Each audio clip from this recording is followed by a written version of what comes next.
Welcome back to the deep dive.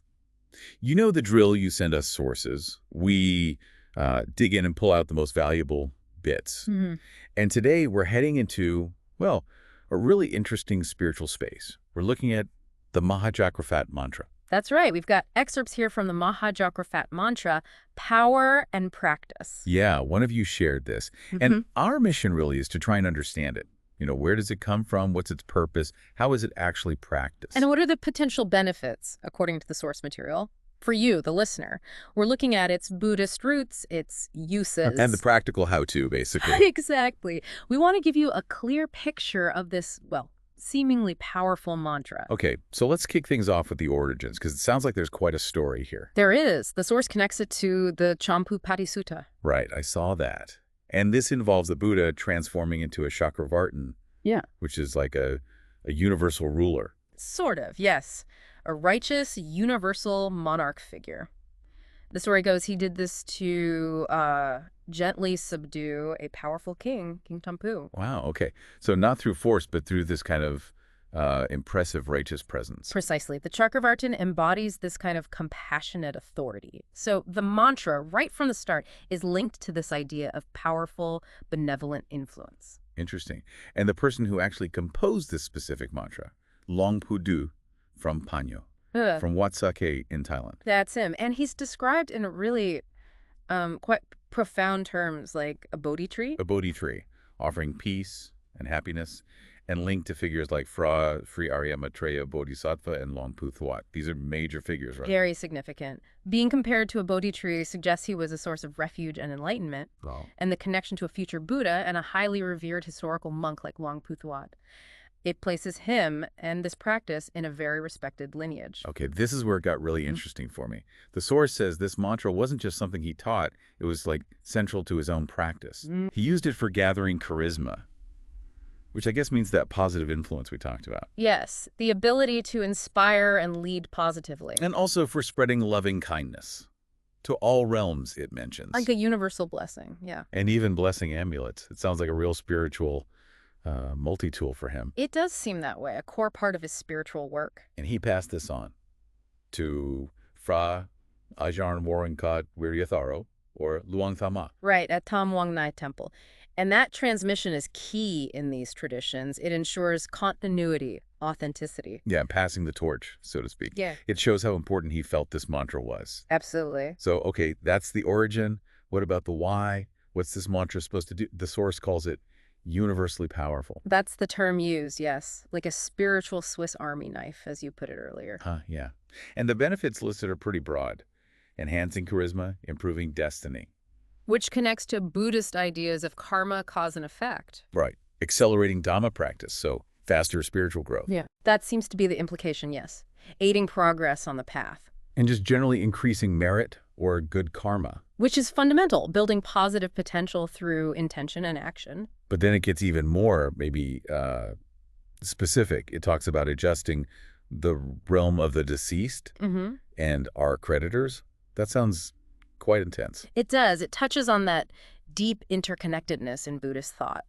The idea that our positive actions, our focused intention through the mantra can ripple outwards. Even to those who've passed on, or people we owe things to, whether literally or like karmically. That seems to be the concept, a sense of responsibility and the power of focused goodwill to affect these connections. Okay, and it combines the Buddha's virtues, it says, to improve situations or make good ones even better, and sending loving kindness to spirits and creditors, living or not. It even mentions adjusting the energy of places, homes, roads, markets, accident sites, reducing suffering there. It's about transforming energy, essentially, radiating positive, beneficial vibrations through the power of the mind and the mantra. You're sort of adjusting the spiritual atmosphere. And you don't need, like, superpowers for this. The source says chanting with a pure mind, with kindness, is enough to connect merit to these realms, even without divine eyes. Exactly. That makes it accessible. It's about sincerity, the quality of your intention, not necessarily about having attained advanced psychic abilities. I like this next bit, too. Using it to cultivate goodwill, even towards, well, enemies. Yes, that's quite profound. By focusing on the Buddha's goodness and those four divine states, kindness, compassion. What were the others? Sympathetic joy, mudita, and equanimity, upekkha. Right. Metta, karuna, mudita, upekkha. And doing that can actually shift your perspective, make your mind brighter, and overcome negativity. Yeah. That's quite a challenge, extending goodwill like that. It is, but it highlights the transformative aim. These 4 states are pillars of Buddhist ethics and mind training. The mantra becomes a tool, a focus point for cultivating them universally. Okay, practicalities.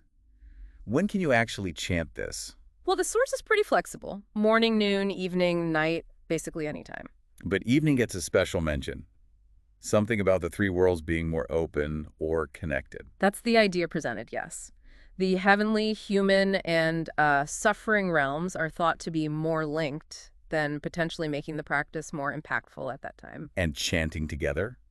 With others, that amplifies it. It's believed to, yes. Yeah. Collective intention, shared focus. The idea is that the combined energy is greater. Makes sense. Okay, the numbers. Yeah. How many times? For a short session, it's Naimo 3 times. Then the mantra, 9 or 108 times. Correct. 108 is often seen as a sacred number in various traditions, so 9 or 108 for auspiciousness in shorter practices. But the longer evening chant, that's different. It depends on the day of the week. Yes, quite specific. Let's see. Sunday is 6 times, Monday 15, Tuesday 8, Wednesday 17, Thursday 19, Friday 21, and Saturday 10. Wow, okay. So there's a whole rhythm to it across the week. Some kind of energetic reason for that specifically? Right. The source doesn't explicitly state why, but one could infer connections to traditional astrology or the specific energetic qualities thought to be associated with each day. It suggests a very detailed system. Definitely detail. All right, so that's the when and how many. What about the actual process? There's like a whole setup? There is a preparatory phase.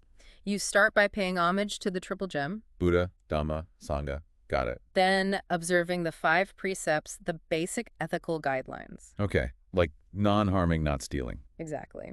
Then reflecting on Luang Pu Thuat and Luang Pu Du, connecting with the lineage. Right, bringing them to mind. And finally, before the main event, reciting a prayer for forgiveness from the triple gem. It's about purifying the mind, setting the right intention. A mindful preparation. Then come the actual chants before the main mantra. Yes, several specific prayers. There's one for worshiping the Buddha, then the triple refuge chant, repeated 3 times. Taking refuge in the Buddha, Dhamma, Sangha, 3 times.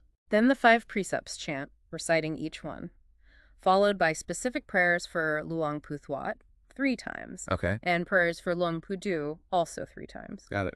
And then repeating those prayers for forgiveness from the triple gem again. It's quite a comprehensive sequence. It really is like a spiritual warm-up, building the right state of mind. Exactly. Each step has its purpose, reaffirming commitment, invoking guidance, purification, preparing for the Mahajakkapat Mantra itself. And then you chant the main mantra.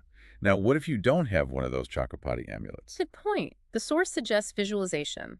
Focus on the Buddha in that Chakrapati posture, that royal attire image. Okay, create the image in your mind. Yes. Hold that image, recite Namo 3 times, and then chant the Mahajakkapat Mantra the number of times for your birthday. So the visualization acts as a kind of substitute, focusing the energy. Precisely. It's a way to mentally connect with the power and qualities the amulet represents, using the power of your own focused mind. Right.